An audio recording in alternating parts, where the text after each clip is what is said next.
So today we're going to take a look at a document that's caused quite a stir. It's called the CES letter.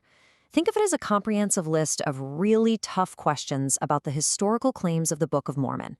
In this explainer, we're just going to walk through the key issues it raises, pulling directly from the letter itself. All right, to really get why these questions matter so much, you first have to understand just how vital the Book of Mormon is to the Latter-day Saint faith. It's not just a scripture, it's the scripture. Leaders like former church president Ezra T. Benson have called it the absolute keystone. You know, the central stone in an arch that holds the whole thing together. And yeah, that's not just some nice-sounding metaphor.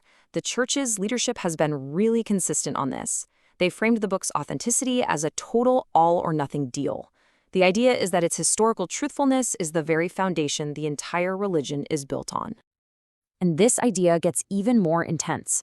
Elder Jeffrey R. Holland calls it a sudden death proposition. In other words, either the book is exactly what it says it is, an ancient record, or the entire structure of the church is at risk. So with those incredibly high stakes in mind, let's take a neutral look at the main questions brought up in the CES letter. All right, so where do we start? Well, the letter starts by looking for clues not in some ancient ruin, but right inside the book itself. It examines elements within the text that seem to raise questions about its claimed ancient origins. And here's the first big one the letter throws out there. Why do parts of the Book of Mormon, which is supposed to have been written around 600 BC, have the exact same errors and even translator additions that are unique to the 1769 King James Version of the Bible? Which, not coincidentally, was the specific edition that Joseph Smith owned. Take a look at the words in italics here. See those? Back in the 17th century, when the King James translators were working, if they had to add a word to the English translation to make it make sense, a word that wasn't in the original Hebrew, they put it in italics.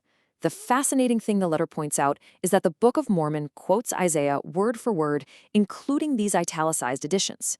So the question is, how did a 17th century translator's choice end up in a text from 550 BC? And then there's this other, well, kind of a head-scratcher. The Book of Mormon has been called the most correct book on earth. It contains the Sermon on the Mount, and it's pretty much identical to the King James Version. But here's the twist. Years later, Joseph Smith did his own inspired translation of the Bible, and he totally changed those exact same verses. So the letter's question is pretty direct. Why did the most correct book contain passages that its own translator later felt needed correcting? Okay, so after looking at the words on the page, the letter kind of zooms out. It asks, what about the real world? What about the physical evidence in the Americas? This part of the investigation questions the lack of archaeological and scientific support for the book's story. This is where modern science comes into play.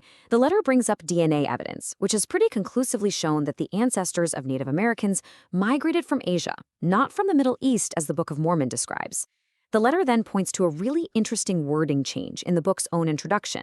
Before 2006, it said the Lamanites were the principal ancestors of the American Indians.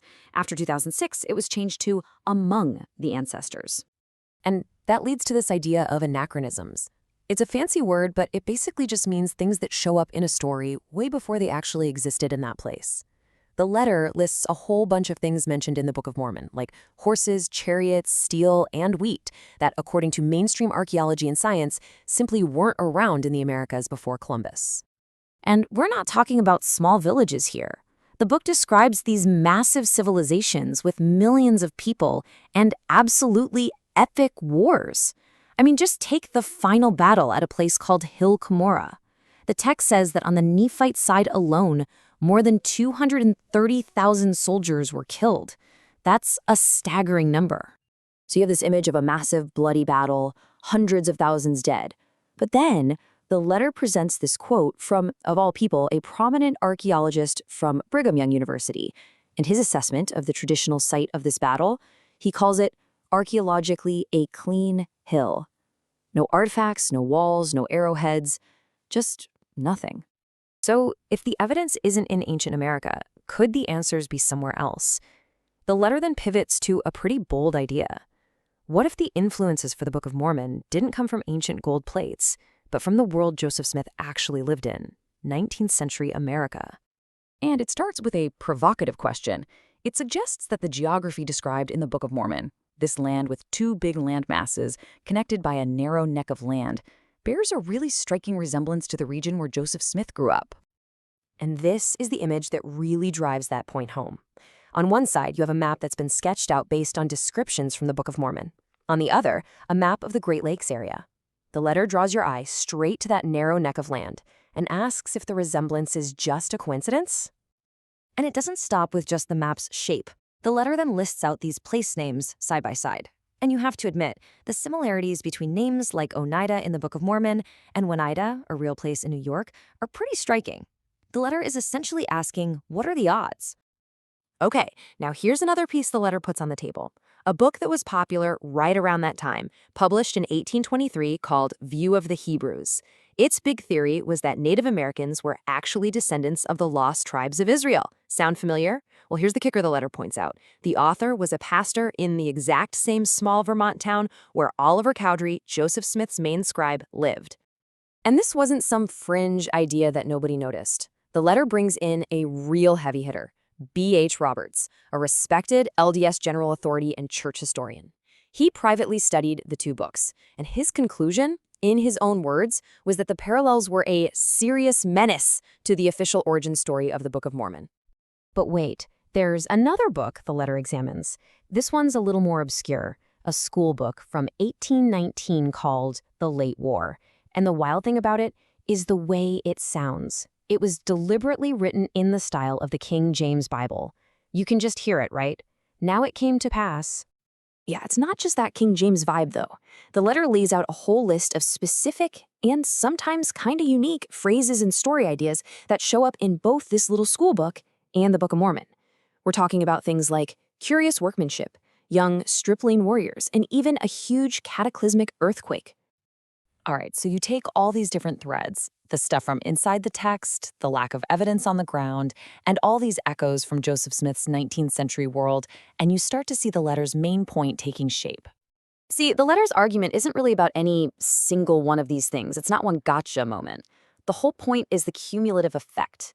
It's about what happens when you pile all of these questions, the textual problems, the missing evidence, the 19th century parallels, on top of each other.